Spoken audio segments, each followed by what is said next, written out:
వచ్చిన మీ అందరికీ మన రక్షకుడు మన ప్రభు అయిన యేసుక్రీస్తు నామములో మీ అందరికీ శుభాది వందనాలు తెలియజేస్తున్నాను. అందరూ బాగున్నారు కదండి. గత కొన్ని వారాల నుంచి ఒక అద్భుతమైన విషయాన్ని మనం ధ్యానిస్తున్నాం. ఏది చెప్పండి? క్రిస్మస్లో బాలుడుగా కనబడుతున్న ఈ యేసు ఎవరు అని మనం విన్నాం. ఇంచుమించు ఇప్పటికీ సుమారు 5 లేక 6 వారాలు దాదాపు మనం ప్రయాణిస్తున్నాం ఈ యొక్క విషయాన్ని మనం ధ్యానించడానికి. ఏమండి, పోయిన వారం కూడా 2 వారాలు ఒక అద్భుతమైన విషయాన్ని మనం విన్నాం. యెహోవా దూత ఎవరు అని మనం విన్నాం. యెహోవా దూత అంటే, దూత అంటేనే ఏమండి, మరి కెరూబు దూతలు కానీ, అటు తర్వాత మరి సెరాపు దేవదూతలు కానీ, ప్రధాన దేవదూతలు కానీ, లేకపోతే మరి సాధారణమైన దేవదూతలు, అలాంటి దేవదూతలలో ఒక దేవదూతగా ఈ మరి యెహోవా దూత కాదు అని ఒక వారం విన్నాం. పోయిన వారము ఆ దూతలకి ఈ దూతకి ఎంత ప్రత్యేకమైనదో మనం విన్నాం. ఆ దూతలు స్తుతిస్తుంటే, పొగడుతుంటే, ఆరాధిస్తుంటే వద్దని చెబుతున్నాయి.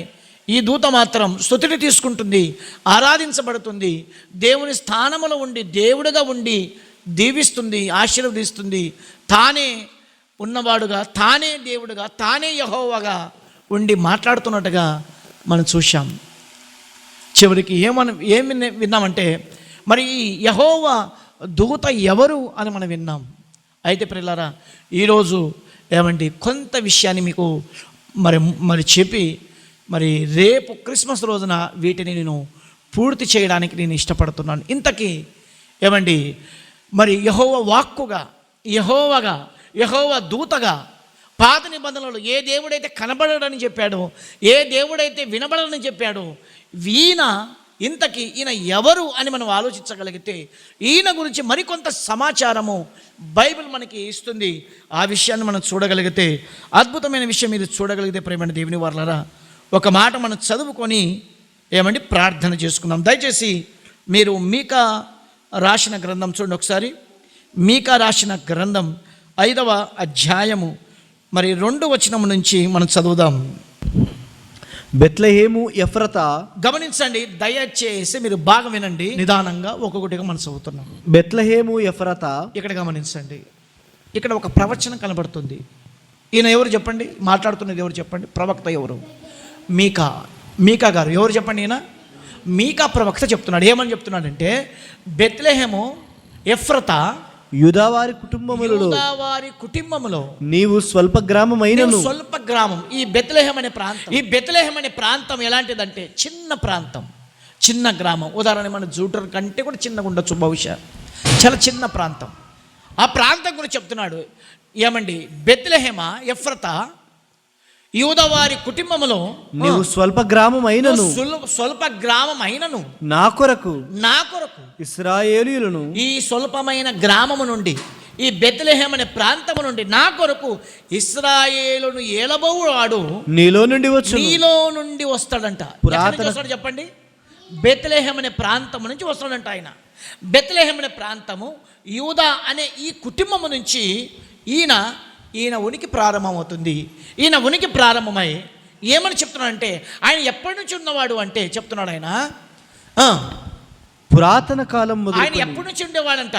ఈ బెత్లెహేం అనే ప్రాంతము నుంచి యూదావారి కుటుంబానికి, యూదులకు, ఇజ్రాయెల్ ప్రజలకు పరిపాలించడానికి వస్తున్న ఈ రారాజుగా ఉన్న ఈయన ఎప్పటి నుండి ఉన్నవాడు అంటే, ఈయన పురాతన కాలము మొదలుకొని శాశ్వత కాలము ఆయన ప్రత్యక్షమవుచుండాడు. గమనించండి, ఈయన గురించి కొంత సమాచారము కొత్త నిబంధనలోకి వెళ్ళి ఏమండి, మత్తయి సువార్త 2వ అధ్యాయము చూద్దాం ఒకసారి. మత్తయి సువార్త 2వ అధ్యాయము ఏమండి, మరి 1 నుంచి 5 వచనాలు మనం చూడగలిగితే అక్కడ ఒక సందర్భం కనబడుతుంది. అక్కడ జ్ఞానులు, తూర్పు దేశపు జ్ఞానులు అక్కడికి వస్తారు.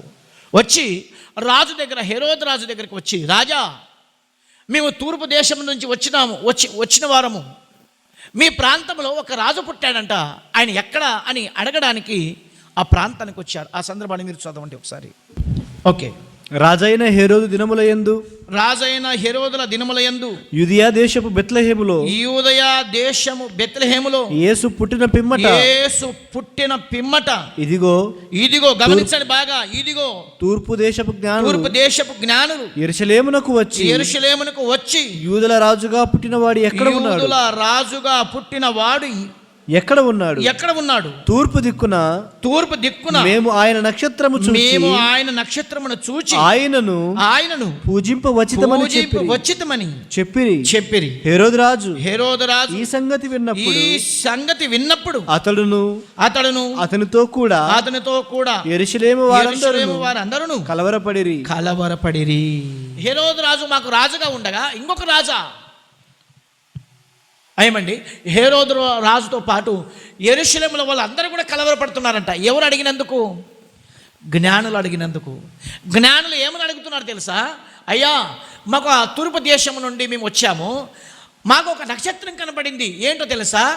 మీ ప్రాంతంలో బెత్లెహేం అనే ఈ ప్రాంతంలో, ఈ యెరూషలేం అనే ప్రాంతంలో ఒక రాజు పుట్టాడంట.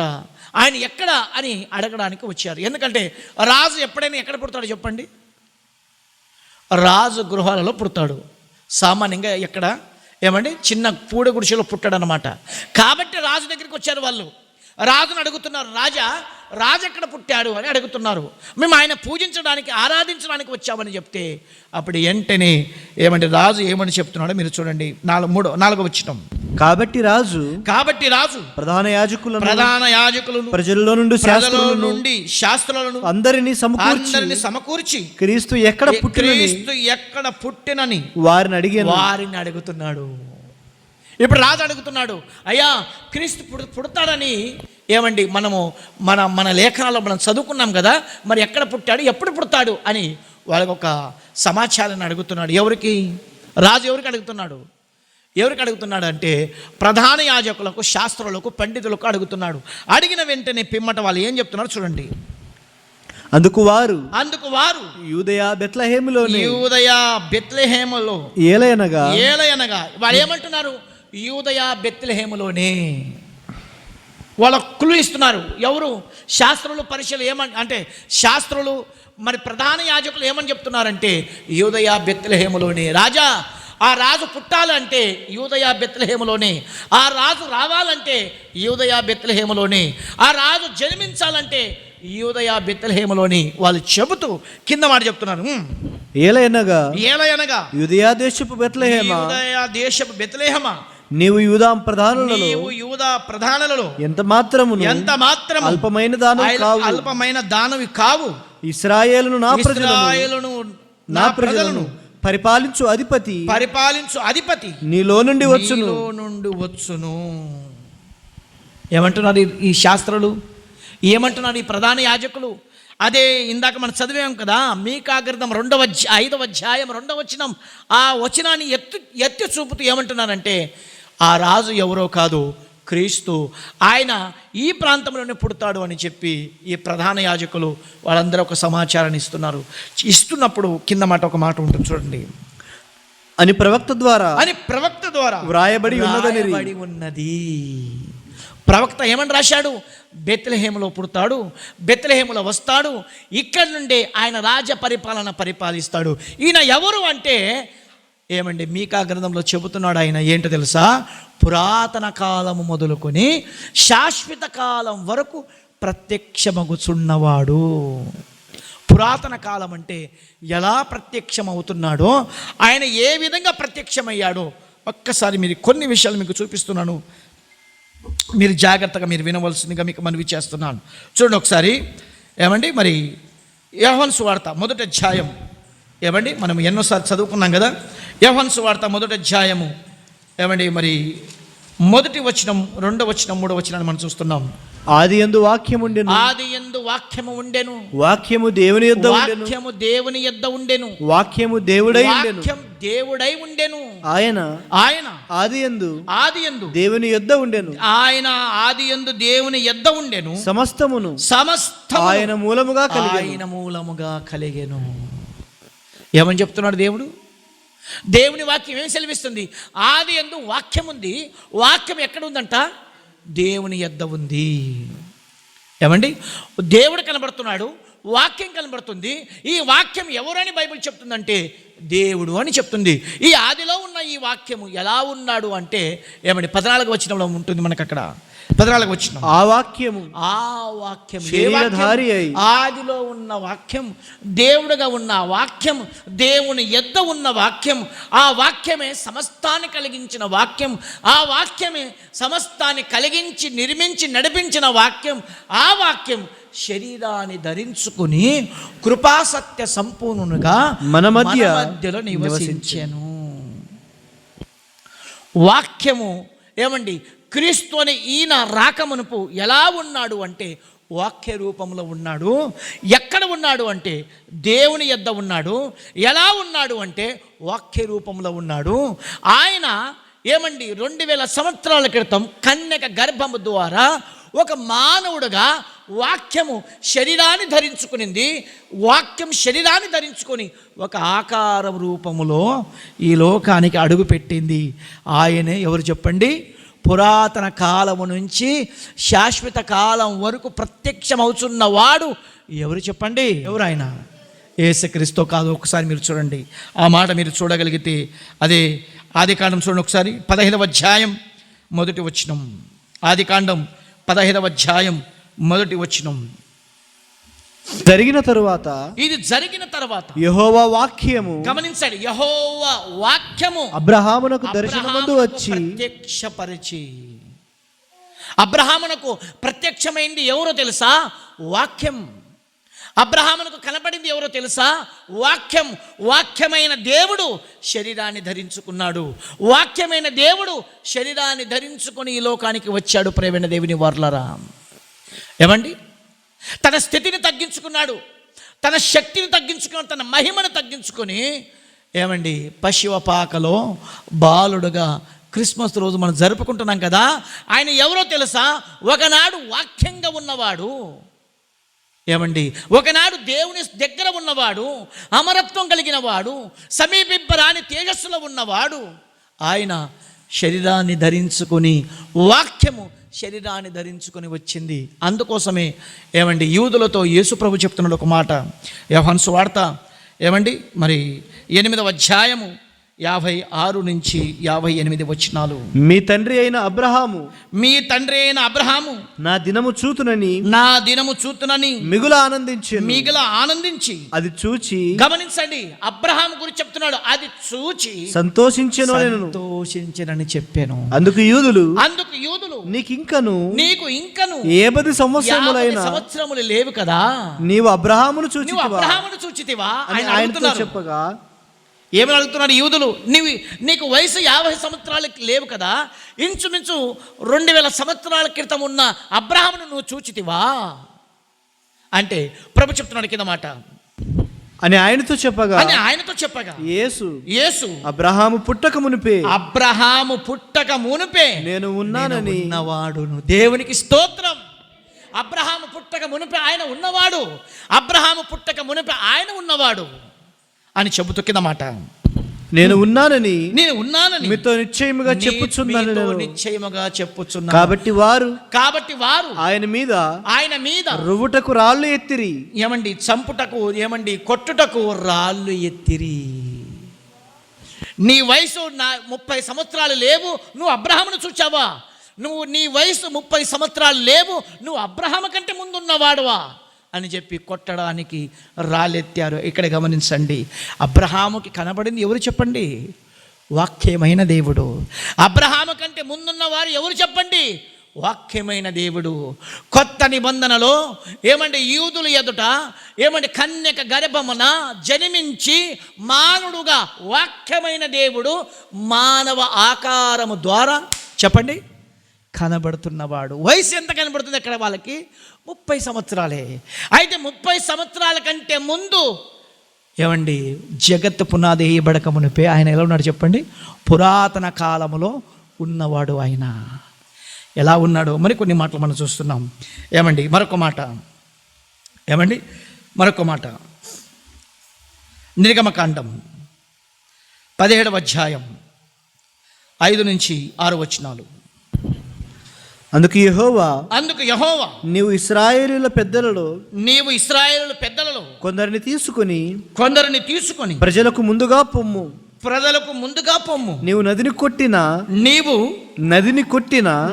కొట్టిన నీ కర్రను చేత పట్టుకొని పొమ్ము ఆ నదిని కొట్టిన నీ చేతి కర్రను తీసుకొని పట్టుకొని పొమ్ము ఇదిగో అక్కడ హోరేబులోని బండ మీద నేను నీకు ఎదురుగా నిలుస్తాను. గమనించండి, దయచేసి గమనించండి.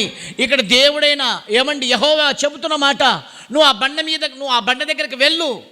నువ్వు నదికి కొట్టినట్టుగా ఆ బండ దగ్గరికి వెళ్ళి ఈ కర్ర తీసుకొని ఆ బండకు కొట్టుమని నీ ఎదురుగా నిలబడతాను. నీ ఎదుట నేను నీ ఎదుట ఉంటాను. నీ ఎదుట ఉన్నప్పుడు నువ్వు ఆ బండకు కొట్టుమో, ఆ బండ ఏం చేస్తుందంటే నీకు ఏం చేస్తుంది చెప్పండి? నీళ్ళని ఇస్తుంది. కీర్తన గ్రంథం 105వ అధ్యాయం 41వ వచనం. బండను చీల్చగా నీళ్లు ఉబికి వచ్చెను. ఎడారిలలో అవి ఏరులై పారెను. ఆ బండ ఎదుట నిలబడింది ఆ సాక్షాత్తు యెహోవా దేవుడే. ఆ బండ ఎదుట నిలబడి వారందరికీ ఆశ్రయం ఇచ్చింది, నీళ్ళు ఇచ్చింది ఎవరు అంటే సాక్షాత్తు ఆ యెహోవా దేవుడే. ఆయన గురించి కొత్త నిబంధనలు ఏమని చెబుతున్నాడో మీరు 1 కొరింథీ పత్రిక 10వ అధ్యాయం 4వ వచనం మనం చూడాలి. 4వ వచనం 3 నుంచి. అందరూ ఆత్మ సంబంధమైన ఒకే ఆహారమును భుజించిరి. అందరూ ఆత్మ సంబంధమైన ఒకే పానీయమును పానీయము చేసిరి. ఏలయనగా తమ్మును వెంబడించిన ఆత్మ సంబంధమైన బండలోనిది త్రాగిరి. ఆ బండ గమనించండి ఈ మాట. ఆ బండ క్రీస్తే. దేవునికి స్తోత్రం. ఇశ్రాయేలు ప్రజలను బండగా ఉండి, బండ అంటే కేవలం బండని కాదు అర్థం. అక్కడ బండ ఎలాగైతే ఆశ్రయం ఇస్తుందో, నీడనిస్తుందో, ఇశ్రాయేలు ప్రజలందరినీ బండగా ఉండి, ఒక దుర్గంగా ఉండి ఇశ్రాయేలు ప్రజలని నడిపించిన వాడు ఆయన గురించి ఏమని చెప్తుంది బైబిల్? చెప్పండి, ఏమని చెప్తుంది? ఆ బండ క్రీస్తే. ఆ బండ ఎవరు అంటే క్రీస్తు. ఆయన ఎవరంటే పురాతన కాలంలో ప్రత్యక్షమవుతున్నాడు. ఎలా ప్రత్యక్షమవుతున్నాడంటే వాక్కుగా ప్రత్యక్షమై నడిపించాడు. యెహోవా దూతగా ప్రత్యక్షమై నడిపించాడు. యెహోవాగా ప్రత్యక్షమై నడిపిస్తున్నాడు. ఆయన ఎలా ప్రత్యక్షమై నడిపిస్తున్నాడంటే ఒక బండగా వారికి ప్రత్యక్షమై నడిపిస్తున్నాడు. మరొక మాట, షద్రక్ మేషక్ తన దాసులను రక్షించాను అని చెప్తున్నాడు. ఆ దూత ఎవరో కాదు, యేసు క్రీస్తు ప్రభుల వారు. ప్రేమైన దేవుని వారలారా, షద్రక్ మేషక్ అబేద్నెగోలను కాపాడింది ఆయనే. షద్రక్ మేషకుల అబేద్నెగోలు కాదు, పాత నిబంధనలో భక్తులందరినీ కనబడింది, మాట్లాడింది, రక్షించింది, నడిపించింది ఎవరో కాదు, ఆయనే. బెత్లెహేములో కనబడుతున్న మానుడుగా కనబడుతున్న, బాలుడుగా కనబడుతున్న ఆయన శరీరధారి అయి రాక మునుపు ఎలా ఉన్నాడు అంటే వాక్కుగా ఉన్నాడు, యెహోవాగా ఉన్నాడు, దూతగా ఉన్నాడు. ఆయా కాలాలలో, ఆయా సమయాలలో వారందరినీ కాపాడుతూ రక్షిస్తూ వస్తున్నవాడిగా మనం చూస్తున్నాం. ఆయన యుగములు ఆయన పరిపాలన ఉంటుంది అని దానియేలు గారు దర్శనంలో చూస్తున్నాడు. ఆ దర్శనంలో చూస్తున్న ఆ మనిషి కుమారుడు ఎవడో కాదు, ఎవరు చెప్పండి? యేసుక్రీస్తు ప్రభుల వారు. దేవునికి స్తోత్రం. ఈ మనిషి కుమారుడు యేసుక్రీస్తు. షద్రక్ మేషక్ అబేద్నెగోలను కాపాడింది ఆ దూత యేసుక్రీస్తు. అబ్రహాముతో మాట్లాడింది యేసుక్రీస్తే. బైబిల్ గ్రంథములో అనేక భక్తులకు మాట్లాడింది, ప్రత్యక్షమైంది, యెహోవాగా, వాక్కుగా, యెహోవా దూతగా కనపడింది ఎవరు చెప్పండి? యేసుక్రీస్తు. ఆయన ఎవరు అంటే పురాతన కాలములో ప్రత్యక్షమవుతున్నవాడు. ఇప్పుడు మనము శాశ్వత కాలము ఎలా ప్రత్యక్షమయ్యాడో ఆ విషయాలు, కొన్ని విషయాలు చూపించి నిన్ను ముగిస్తున్నాను. చూడండి ఒకసారి. ఆయన శాశ్వత కాలం ఎలా వచ్చాడో అంటే ఈ యొక్క దినాలలో యేసుక్రీస్తు వచ్చిన ఆ దినాలలో ఎలా ప్రత్యక్షమయ్యాడో మీరు చూడగలిగితే ఒకసారి మీరు ఫిలిప్పీ పత్రిక 2వ అధ్యాయము 5 నుండి 8 వచనాలు ఒక్కొక్క మాటగా మనం ధ్యానిస్తున్నాం. చూడండి ఒకసారి. క్రీస్తు యేసునకు కలిగిన ఈ మనస్సు. గమనించండి, ఇక్కడ గ్రంథకర్త ఫిలిప్పీలకు రాస్తున్న ఈ యొక్క పత్రికలో ఒక టైటిల్ ఇస్తున్నాడు అన్నమాట, ఒక అంశం పెడుతున్నాడు. గ్రంథకర్త ఏమని చెప్తున్నాడంటే క్రీస్తుకు ఒక మనసు ఉంది.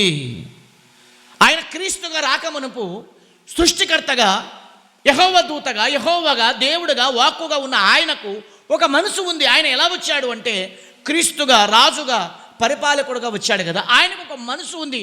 ఏంటి ఆయన మనసు అని అంటే కింద మాట చెప్తున్నాడు, ఆయన దేవుని స్వరూపము కలిగిన వాడు. గమనించండి, ఆయన ఎలాంటి వాడు అంటే ఒకప్పుడు మానవుడుగా ఈ లోకానికి రాకమునుపు ఎలా ఉన్నాడు అంటే దేవుని స్వరూపము గలవాడు. యెహోవా వాక్కుగా ఉన్నాడు, యెహోవాగా కనబడుతున్నాడు. అంటే పాత నిబంధనలు భక్తులకి ఆయా కాలాలలో, ఆయా సమయాలలో కొన్ని రూపాల ద్వారా, కొన్ని సందర్భాల ద్వారా భక్తులకి, సేవకులకు, రాజులకు, ప్రవక్తలకు, యాజకులకు, ప్రధాన యాజకులకు కనబడుతున్నాడు, మాట్లాడుతున్నాడు. ఆయన ఎవరు అని కొత్త నిబంధన రుజువుపరుస్తుంది. చెప్పండి, ఏమని చెప్తుంది కొత్త నిబంధన? ఆయన ఎవరో కాదు, మానవుడుగా వచ్చిన క్రీస్తు అని బైబిల్ చెప్తుంది. కొత్త నిబంధన చెప్తుంది. ఏమని చెప్తుందో మరలా ఒకసారి ఫిలిప్పీ పత్రిక 2వ అధ్యాయము మరి 5వ వచనము ఆయన గురించి చెప్తున్నాడు. ఆయన గురించి పరిచయం చేస్తున్నాడు. ఆయన ఎలాంటి వాడు అంటే క్రీస్తు యేసునకు కలిగిన ఈ మనస్సు. ఇక్కడ గమనించండి, క్రీస్తు అంటే అర్థం ఏంటి చెప్పండి? క్రీస్తు అంటే అభిషక్తుడు. ఎవరు చెప్పండి? అభిషక్తుడు. క్రీస్తు ఎవరి కొరకు అభిషేకింపబడ్డాడు అంటే ఇశ్రాయేలు ప్రజలని రాజుగా పరిపాలించడానికి అభిషేకింపబడ్డాడు. కాబట్టి ఆయనకు క్రీస్తు అంటే అర్థం ఏంటంటే అభిషక్తుడు అని అర్థం. తర్వాత క్రీస్తు యేసును కలిగిన ఈ మనసు. క్రీస్తు యేసు అని యేసు అంటే అర్థం ఏంటి చెప్పండి? అభిషేకింపబడిన వాడు ఎలా వచ్చాడు అంటే రక్షకుడుగా వచ్చాడు. అభిషేకింపబడిన వాడు ఏం చేయాలి చెప్పండి? ఇప్పుడు రక్షించాలి. ఎవరిని రక్షించడానికి? సర్వమానవాళ్ళని రక్షించడానికి ఆయన ఈ లోకానికి వచ్చాడు. ఆయనకు ఒక మనసు ఉంది. క్రీస్తు యేసుకు కలిగిన ఈ మనసు మీరును కలిగి ఉండు. ఏమని చెప్తున్నాడు చూడండి ఒక మాట. ఆయన దేవుని స్వరూపము కలిగిన వాడు. ఆయన ఎలాంటి వాడు అంటే దేవుని స్వరూపి. ఎలాంటి వాడు చెప్పండి? ఆయన దేవుని స్వరూపి. ఆయన ఎలా ఉన్నాడు? మానవుడుగా రాకమునుపు దేవుడుగా ఉన్నవాడు. తర్వాత మాట, దేవునితో సమానముగా ఉండుట. దేవుని స్వరూపిగా గలవాడుగా కాకుండా ఆయన దేవునితో సమానత్వం కలిగిన వాడు. ఎలాంటి వాడు చెప్పండి? ఆయన దేవునికి సమానుడు. దేవుడికి ఏముంది చెప్పండి? దేవుడు ఎవరు చెప్పండి? అమరత్వం కలిగిన వాడు. ఈయన ఎవరు చెప్పండి? అమరత్వం కలిగిన వాడు. దేవుడు పరిశుద్ధుడు. ఈయన ఎవరు చెప్పండి? పరిశుద్ధుడు. దేవుడు ప్రేమాస్వరూపి. ఈయన ఎవరు చెప్పండి? ప్రేమ కలిగిన వాడు. దేవుడు సమీపింపరాని తేజస్సులో ఉన్నవాడు. ఈయన ఎవరు చెప్పండి? ఈయన కూడా సమీపింపరాని తేజస్సులో ఉన్నవాడి. అంటే ఈయనకు ఆయనకి ఏ తేడా లేదన్నమాట. ఏమండి? ఓకే. తర్వాత దేవునితో సమానముగా ఉండుట. దేవునితో సమానుగా ఉండుట విడిచిపెట్టకూడని భాగ్యమని ఎంచుకోలేదు గాని మనుషుల పోలికగా. గమనించండి, ఆయన ఎలా వచ్చాడు అంటే దేవునితో దేవుడిగా ఉన్న ఆయన, దేవునికి సమానుడుగా ఉన్న ఆయన ఎలా వచ్చాడు అంటే మనుషుల పోలికగా పుట్టాడంట ఆయన. దేవుడు మానవుడుగా రావడం ఇది ఎంత కష్టమైన పని చెప్పండి. ప్రధానమంత్రి ఒక కూలి పనివాడుగా రావడం కష్టమైన పనే కదా చెప్పండి. ఇప్పుడు ప్రధానమంత్రి మన రాష్ట్రానికి, మన దేశానికి పరిపాలిస్తున్న ప్రధానమంత్రి అంత గొప్పవాడు. ఎక్కడ వెళ్ళినా వేల కొలది, కోట్ల కొలది ఆయన ఘనత, ఆయనకు మహిమ. ఎక్కడ పోయినా అతని గురించి మాట్లాడుతున్న వారు ఒక్కరు లేకపోలేరు. ప్రతి ఒక్కరు, శత్రులు, మిత్రులు, మంచివారు, చెడ్డవారు అందరూ అతని గురించి మాట్లాడుతున్నారు. అంత గొప్ప స్థాయిలో ఉన్న ఆయన పల్లెటూరులో వచ్చి గడపర పట్టుకోవడం కష్టమా కదా చెప్పండి. ఆయన ఎవరో తెలుసా? మనం ఇంతకాలం మనం విన్నాం కదా ఆయన గురించి. ఎవరు చెప్పండి? ఆయన అమరత్వం కలిగిన వాడు, మానవుడు చూడలేనంత స్థాయిలో ఉన్నవాడు. పరిశుద్ధుడు, పవిత్రుడు, దూతల చేత వేల కొలది, లక్షల కొలది దేవదూతల చేత నిత్యము కొనియాడబడుతున్నవాడు. ఆ దేవుడు ఎలా ఉన్నాడు అంటే దేవునికి సమానుడుగా ఉన్నవాడు. ఆయన ఎట్లా వచ్చాడంటే ఆయన మనుషుల పోలికగా పుట్టాడు. అంత స్థాయిలో ఉన్నవాడు ఇంత స్థాయికి దిగడం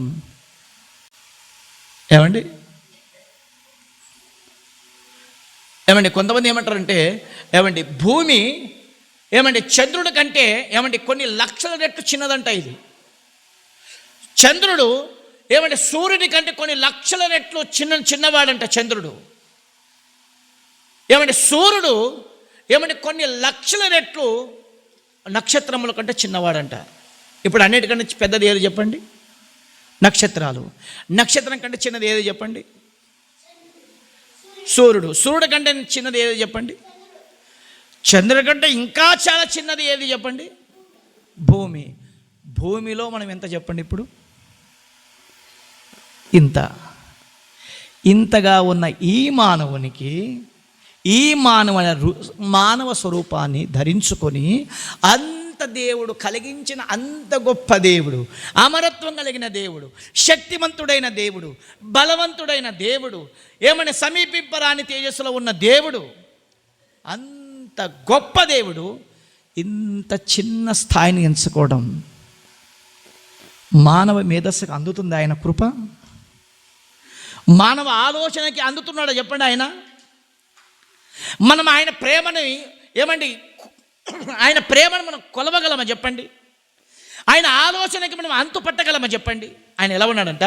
దేవుడిగా ఉన్నాడు, దేవునికి సమానుడుగా ఉన్నాడు. తర్వాత ఏంటంటే కింద మాట ఏం చూస్తున్నాం మనము? మనుషుల పోలికగా పుట్టి దాసుని స్వరూపమును ధరించు. దాసుని, ఇంకా మనుషుల పోలికనే కాదు, దాసుని పోలికగా ఏమండి, దాసుని ఏమండి స్వరూపముని ధరించుకొని. మీకు తెలుసండి, ఇక్కడ దాసుడు అంటే మన ఇంట్లో కూలివాడు లెక్క మీరు ఆలోచించకండి. మీకు తెలుసా ఇది ఎప్పుడు రాయబడిన పుస్తకం అంటే రోమా సామ్రాజ్యంలో ఉన్నప్పుడు, రోమా గవర్నమెంట్ కాలంలో రాయబడిన పుస్తకం ఇది. రోమా కాలంలో ఒక వ్యక్తి దాసుడుగా రావాలంటే ఏమండి వెట్టి చాకరీ చేయాలి, ఏది ఆశించకూడదు. యజమానుడు కొట్టినా కొట్టించుకోవాలి, తిట్టినా తిట్టించుకోవాలి. ఏమండి మరి ఏది చేసినా, ఎంత పని చెప్పినా అంత పని చేయాలి. ఎవరు చెప్పండి? దాసుడు. కొట్టినా కొట్టించుకోవాలి, తిట్టినా తిట్టించుకోవాలి. ఏది చేసినా వెట్టి చాకరీ చేయాలి, ఏది కూలి ఉండదు, జీతం ఉండదు. అలాంటి స్వభావం కలిగిన వాడుగా ఈ లోకానికి యేసుక్రీస్తు వచ్చాడు. ఎవరైనా అమరత్వం కలిగిన వాడు, ఎవరైనా సమీపింపరాని తేజస్సులో ఉన్నవాడు, ఎవరైనా సృష్టిని కలిగించిన వాడు, ఎవరైనా దేవదూతలను కలిగించిన వాడు, ఎవరైనా పరలోకాన్ని కలిగించిన వాడు, ఎవరైనా నిన్ను నన్ను కలిగించిన వాడు, ఎవరైనా ఏ మానవ మేధస్సుకు అందని అంత గొప్పవాడు, దేవుడుగా ఉన్నవాడు, దేవునికి సమానుగా ఉన్నవాడు, మానవ పోలికలు అంటే మనుషుల పోలికగా పుట్టి దాసుని స్వరూపముని ధరించుకొని. తర్వాత కింద మాట, దాసుని స్వరూపముని ధరించుకొని తన్ను తానే, గమనించండి, తన్ను తానే రిక్తునిగా చేసుకొని. రిక్తుడుగా అంటే ఖాళీ. రిక్తుడు అంటే ఖాళీ పాత్ర. నీ కొరకు నా కొరకు ఆయన తన మహిమను వదిలిపెట్టుకుని వచ్చినవాడు, తన మహిమను గడ్డగా పెట్టేసి వచ్చినవాడు, తన మహిమను, తన శక్తిని, తన బలమును గడ్డగా పెట్టేసి మానవుడుగా ఖాళీ పాత్రగా ఈ లోకానికి వచ్చినవాడు. ఖాళీ పాత్రగా, ఏమి లేనివాడుగా తన మహిమను వదిలిపెట్టుకొని, ఆ మహిమను మనం చూస్తే చనిపోతామని, ఆ మహిమను మనం చూస్తే తట్టుకోలేమని, ఆ మహిమను ఆయన ఏమండి గడ్డకు పెట్టేసి రిక్తుడుగా, ఏమి లేనివాడుగా ఈ లోకానికి వచ్చాడు. నిన్ను కృపతో నింపడానికి, నిన్ను కాపాడడానికి, నిన్ను రక్షించడానికి, నిన్ను బలపరచడానికి, నిన్ను రక్షించి పరలోకానికి తీసుకుపోవడానికి ఆయన రిక్తుడుగా, ఏమి లేనివాడుగా, శక్తి లేనివాడుగా, ఏమండి మరి మహిమ లేనివాడుగా ఈ లోకానికి నీ కొరకు నా కొరకు ఒక ఖాళీ పాత్రగా ఈ లోకానికి వచ్చాడు. తర్వాత మరియు ఆయన ఆకారమందు మనుషుడిగా కనబడి. ఆయన ఎలా కనబడాడట? ఆకారమందు. ఆయన కనబడుతున్న ఆకారం మనిషిదే.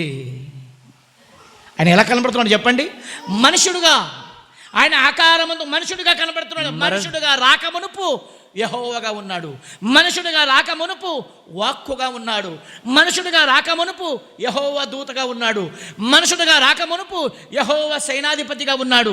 మనుషుడిగా రాకమునుపు దేవుడుగా ఉన్నాడు. అయితే ఆకారం ఎలా కనబడుతున్నాడు చెప్పండి? ఇప్పుడు మనుషుడుగా. ఎంత తగ్గింపు, ఎంత తగ్గింపు. బాబాబు ముఖ్యమంత్రి గారు దయచేసి మా గ్రామానికి వచ్చి ఒక్కసారి మీ బట్టలన్నీ విప్పి, మీరు గోసి బట్ట కట్టుకొని, నడుముకి ఒల్లి చుట్టుకొని, గడపార తీసుకొని, శలిక పట్టి ఒక్కసారి మా సేనికి వచ్చి పని చేయవా అని చెప్తే ఒక అర్ధగంట, ఒక 10 నిమిషాలు, ఒక 5 నిమిషాలు ముఖ్యమంత్రి గారు వచ్చి మన ఊరికి వచ్చి మన సేనులో పని చేయగలడా చెప్పండి? బాబాబు మా సేనికి పురుగు పట్టింది, మా పంటంతా పాడైపోయింది, మేమందరం కష్టపడ్డాం, మా చేతి నుండి పంట రాలేదు. మీరు ముఖ్యమంత్రి కదా, రాష్ట్రాన్ని పరిపాలించేవాడు కదా, మీ చేయి తగిలితే బహుశా మా పంటకి ఆశీర్వాదం వస్తుందేమో. ఒక్కసారి మీరు వచ్చి దున్నండి, మీరు కష్టపడండి, మీరు సేద్యం చేయండి, మీ గడపార, మీ యొక్క శలికను తీసుకొని మీ కష్టాన్ని చూయించండి. మీరు ఎందుకు రాష్ట్రానికి పరిపాలించేవాడు. గమనించండి, దేవుడు సృష్టిని పరిపాలించేవాడు, దేవుడు సృష్టిని కలిగించిన వాడు. ఆయన మానవ ఆకారముతో కనబడుతున్నాడంటే ఆ ఆకారము రాక మునుపు ఎవరు? ఆయన సృష్టికర్త. ఏమండి, ఆకారమందు ఏమండి మనుషుడిగా కనపడి, తర్వాత మాట మరణము పొందినంతగా. గమనించండి, అద్భుతమైన మాట. మరణము పొందినంతగా అనగా, గమనించండి. మరణం అంటే మనలాంటి హార్ట్ అటాక్ వచ్చి, ఏమండి ముసలితనం వచ్చి, ఏమండి వయసు అయిపోయి, ఆరోగ్యం క్షీణించిపోయి మంచానికి పడి అలాంటి మరణం అనుకుంటారేమని చెప్పి, అనగా శిలువ మరణము పొందినంతగా, శిలువ మరణం పొందినంతగా విధేయత చూపినవాడే దేవునికి స్తోత్రం. ఆయన ఎలాంటి మరణం పొందాడంటే శిలువ మరణం. ఆయన ఎలాంటి మరణం పొందాడంటే భయంకరమైన చిత్రహింస. ఒక దేవుడు మానవుడిగా వచ్చి దేవుడిగా చెప్పుకుంటే ఆ మరణం ఎంత భయంకరంగా ఉంటుందో ఆ రోజు రోమా గవర్నమెంట్ కాలములో చూపించాడు. ప్రియులారా, నువ్వు మానవుడిగా కనబడుతున్నావు, నువ్వు దేవుడు చెప్పుకుంటున్నావు, అబ్రహాము కంటే ముందు ఉన్నవాడని చెప్పుకుంటున్నావు, నేను అబ్రహాము కంటే గొప్పవాడని చెప్పుకుంటున్నాను, నీవు దైవ లక్షణం కలిగిన వాడా అని చెప్పి 39 కొరడ దెబ్బలతో ఆయన శరీరమును చీల్చివేశారు. ప్రియులారా, ఆయన శరీరంలో ఉన్న రక్తం అంతా ఏమంటే కార్చినంతగా కొట్టారు, విడిచిపెట్టలేదు. తల మీద ముళ్ళ కిరీటం, భారమైన ముళ్ళ కిరీటం, ఏమంటే తలంతా కూడా ముళ్ళతో గుచ్చుకున్నావో లేదో అని చూచి కర్రతో కొట్టారు. తల మీద కర్రతో కొట్టారు, రక్తమంతా కారిపోతుంది, శరీరం అంతా రక్తపు మొడుగులతో నిండిపోయింది. ఎవరైనా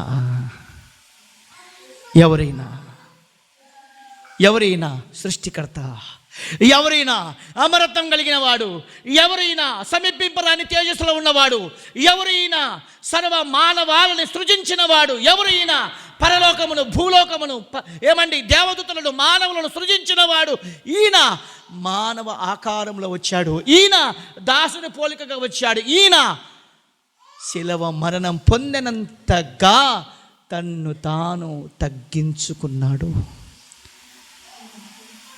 శిలువలో కనబడుతున్న యేసుని అడగండి, అయ్యా ఎందుకు ఆ మేకులు ఈ చేతుల్లో, ఎందుకయ్యా ఆ మేకులు అంటే ఆయన చెప్తాడు, నీకోసమే. అయ్యా తల మీద ముళ్ళ కిరీటం ఎందుకయ్యా అని చెప్తే ఆయన చెప్తున్నాడు, ఆ తల మీద ముళ్ళ కిరీటం నీకోసమే. అయ్యా నీ పక్కలో బొల్లెప పోటు పొడుచుకున్నాం కదయ్యా, ఎందుకయ్యా అంటే నీకోసమే. ముఖం మీద ఉమ్ముచుకునింది నీకోసమే, కొరడా దెబ్బలు తినింది నీకోసమే, చిత్రహింస పడింది నీకోసమే. ఎందుకయ్యా అంటే నీవు చనిపోతే నరకానికి వెళ్ళిపోతావు. నిన్ను రక్షించడానికి యేసు రక్తం ప్రతి పాపము నుండి కడిగి పవిత్రపరచడానికి పవిత్రుడైన దేవుడు అపవిత్రమైన మానవుల కోసం పరిశుద్ధమైన దేవుడు ఈ లోకానికి దిగి వచ్చాడు. చూశారా, ఆయన ఎవరు? పురాతన కాలము మొదలుకొని శాశ్వత కాలము ప్రత్యక్షమవుతున్నవాడు. పురాతన కాలములో యెహోవా దూతగా, యెహోవా సైనాధిపతిగా, ఏమండి యెహోవా వాక్కుగా ఆయా కాలాలలో ఆయా రూపాలలో ఆయన ప్రత్యక్షమవుతూ కొత్త నిబంధన కాలంలో దేవుడుగా ఉన్న ఆయన మానవ స్వరూపాన్ని ధరించుకొని మానవుడి ఆకారంతో కనబడి ఏమైనా మనుషుడిగా పుట్టి దాసుని స్వరూపమును ధరించుకొని శిలువ మరణం పొందినంతగా తన్ను తాను విధేయత చూపినవాడు. ఇంత గొప్ప దేవుని నమ్మిన మనం ఎలా ఉండాలి చెప్పండి? ఇప్పుడు అర్థమవుతుందా మీకు? అర్థమైన వారు ఎంతమంది ఏమండి చేతులు ఎత్తారు చెప్పండి? నాకు అర్థమైంది అయ్యా ఖచ్చితంగా. బా, ఇంత గొప్ప దేవుడు ఆయన, ఇంత గొప్ప దేవుడా, మన నమ్మిన దేవుడు ఇంత గొప్పవాడ, మానవుల కోసం ఇంతగా తగ్గించుకుని వచ్చాడా?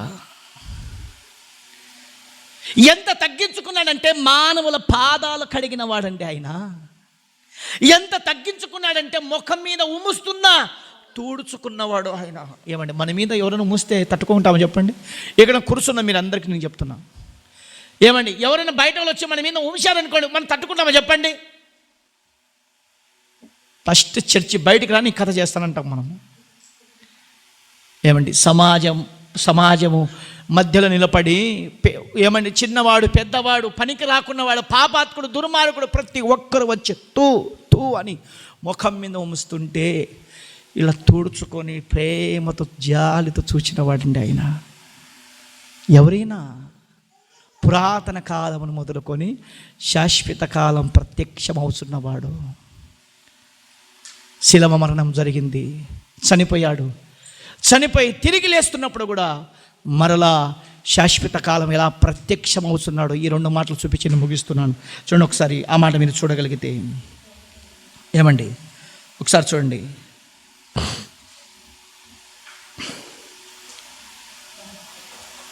అపోస్తల కార్యం 1వ అధ్యాయం 9వ వచనం నుండి 11వ వచనాలు. ఈ మాటలు చెప్పి వారు అనగా శిష్యులు చూచుచుండగా ఆయన ఆయన పరలోకానికి ఆరోహణమై వెళుతున్నాడు. అప్పుడు వారి కనులకు కనబడకుండా ఒక మేఘము ఆయనకు కొనిపోయాను. ఆయన వెళ్ళుచుండగా వారు ఆకాశం వైపు తేరి చూచుచుండగా ఇదిగో తెల్లని వస్త్రములు ధరించుకున్న ఇద్దరు మనుషులు వారి యొద్ద నిలిచి గలిలయ మనుషులారా మీరెందుకు గమనించండి మాట, గలిలయ మనుషులారా మీరెందుకు తేరి చూచుచున్నారు ఆకాశం వైపు? మీ యొద్ద నుండి పరలోకమునకు చేర్చబడిన ఈ యేసే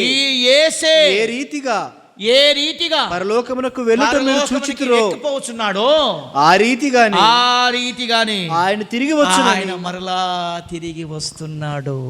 పురాతన కాలం మొదలుకొని శాశ్వత కాలం కొత్త నిబంధన కాలంలో మానవుడిగా కనబడ్డాడు. 2వసారి పెండ్లి కుమారుడుగా కనబడబోతున్నాడు.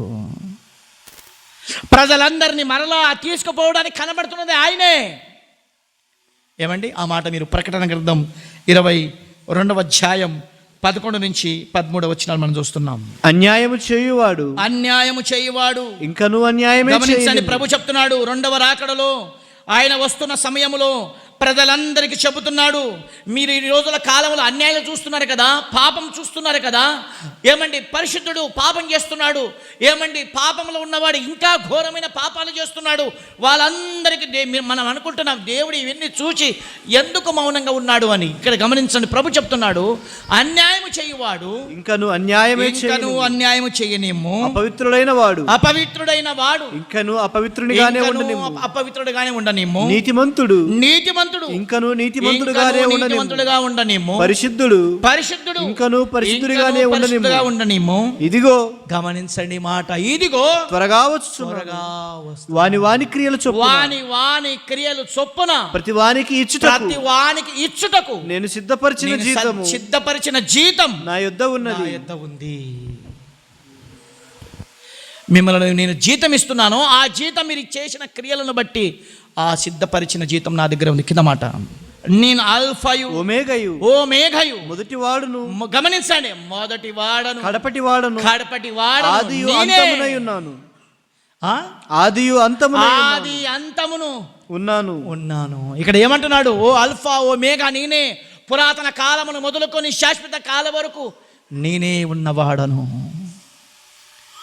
పురాతన కాలములో యెహోవా దూతగా ఏమండి కనబడుతున్నది ఆయనే. ఏమండి దేవుని స్వరం మనం వినలేము, ఆయన తన్ను తాను తగ్గించుకొని తన స్వరాన్ని వినిపించాడు. దేవుని స్వరూపాన్ని మనం చూడలేము, ఆయన తన్ను తాను తగ్గించుకొని తన స్వరూపాన్ని ఆయా భక్తులకు కనపరిచాడు. ఏమంటే దేవుని మనం స్వయంగా చూడలేము కాబట్టే మానవుడుగా ఈ లోకానికి వచ్చాడు. దేవుని స్వరాన్ని మనం వినలేము కాబట్టే మానవ స్వరముతో మాట్లాడాడు. ఏమండి దేవుడు డైరెక్ట్గా మన పరలోకానికి తీసుకువెళ్ళలేడు, ఎందుకంటే ఆయన ఈ లోకానికి రావడం కష్టం కాబట్టి మహిమ దేహంగా మరలా రెండోసారి మనందరినీ వచ్చి తీసుకొని వెళతాడు. ఎవరైనా పురాతన కాలము మొదలుకొని చెప్పండి శాశ్వత కాలం వరకు చెప్పండి ప్రత్యక్షమవుతున్నవాడు ఎవరు చెప్పండి? ఈ యేసుక్రీస్తే. ఇప్పుడు చెప్పండి, క్రిస్మస్లో బాలుడుగా కనబడుతున్నది ఈయన ఎవరు చెప్పండి? ఇప్పుడు చిన్న బాలుడా, సామాన్యుడా? ఎంత గొప్పవాడైనా, ఎంత మంచివాడు. ఆయనకి ఏమిచ్చినా, మన ప్రాణం ఇచ్చినా ఆయన రుణాన్ని మనం తీర్చుకోలేం. చాలామంది యేసయ్యకి తల ఇంటికి ఇస్తుంటారు. ఏమండి చాలామంది యేసయ్యకి గడ్డాలు ఇడుస్తుంటారు. చాలామంది ఉపవాస దినాలు వస్తే గోర్లు ఇడిచి పెడుతుంటారు, నేను ఈ 40 రోజులు నేను బిలేట్ పెట్టను అని. చాలామంది చెప్పులు ఇడిచిపెట్టి తిరుగుతుంటారు, ఈ నెలంతా నేను చెప్పులు ఇడిచి నేను తొడుక్కోను. ఎంత చిన్న వడగ చేస్తున్నాను చెప్పండి. చూడండి ఆయనకి ఏం కావాలో కల తెలుసా? నీ శరీరంలో ఉన్న ఏమంటే కొన్ని పదార్థాలు కాదు ఆయనకు కావాల్సింది. ఆయనకు కావాల్సింది ఏంటో తెలుసా? మన హృదయం. ఆయనకు కావాల్సింది ఏంటో తెలుసా? మన జీవితం. ఆయనకు కావాల్సింది ఏంటో తెలుసా? మనము ఆయనకి అంకితం కావడం. ఇది ఆయన చరిత్ర. ప్రేమైన దేవుని వారలారా, ఆయన గురించి మనకు కొంచెమే తెలుసు. కొంచెమే గుసగుసలాడుతున్న ఈ చిన్న కొంచెం మనకు తెలుసు. ఇంకా తెలుకున్నవి చాలా ఉన్నాయి ఆయన గురించి. మీకు కొంచెమే చెప్పాను, నాకు తెలిసిందే కొంచెం. ఇంత చెప్పాను కదా, ఇంతలోనే కూడా నాకు ఇంకా కొంచెమే తెలుసు. ఇంకా మనందరికి తెలియవలసినది ఇందులో చాలా ఉంది. ఈయన ఎవరు అంటే పురాతన కాలం నుంచి మొదలుకొని శాశ్వత కాలం వరకు ప్రత్యక్షం అవుతున్నవాడు. ఈయనే యెహోవా దూత. ఈయనే ఏమండి శాశ్వత కాలంగా ప్రత్యక్షమవుతున్నవాడు, పరిశుద్ధుడు, పవిత్రుడు. ఈయనే. క్రిస్మస్లో మనం పూర్తి విషయం మనం విని ముగించుకుందాం. అంతవరకు మనందరం కూడా మోకరించుదాం. దేవా, ఇంత శక్తిమంతుడు నువ్వు, ఇంత బలవంతుడు నీవు, ఇంత గొప్ప మనసు కలిగిన నువ్వు ఏమి తలుచుకుంటే జరగదు. అయితే నువ్వే మానవుడుగా వచ్చి మరణించడం, నీ కృపగా నేను ఆలోచన నేను చేయలేను ప్రభా. నా ఆలోచనకి అందని నీ కృప, నా ఆలోచనకి అందని నీ ప్రేమ ఏమని వర్ణించగలం? ఏమని నీ యొక్క ప్రేమను మేము వెలకట్టగలం తండ్రి అని మనందరం కూడా ఆయన సన్నిధానములో మనందరం కూడా మోకరించి, దేవా ఇంత గొప్పగా ఉన్న నీవు మానవుడుగా కనపడి దాసుడుగా వచ్చి శిలవ మరణం పొందావా తండ్రి అని చెప్పి మనందరం కూడా మనం ఆయన